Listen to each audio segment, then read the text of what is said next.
Rajkot Porbandar highway Devangi circle પાસે લોખંડના pipe, લાકડાના ધોકા, છરી, કેબલ, કટર, હેકસો મળી કુલ 3,43,825ના મુદ્દામાલ સાથે જુમાભાઈ મીઠાન થેબા, અસલમ સુમારભાઈ ત્રાયા, સુલતાન સુમારભાઈ train, Abbas Ali Mamad કકલ, Saddam સુલેમાનભાઈ Memon,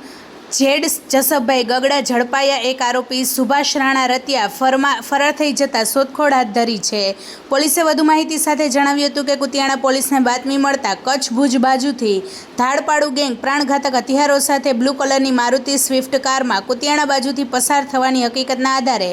Kutiyana Devangi circle ખાતે વાહન ચેકિંગ તથા વોચ દરમિયાન રાજકોટ બાજુથી બ્લુ કલરની મારુતિ સ્વિફ્ટ કાર આવતા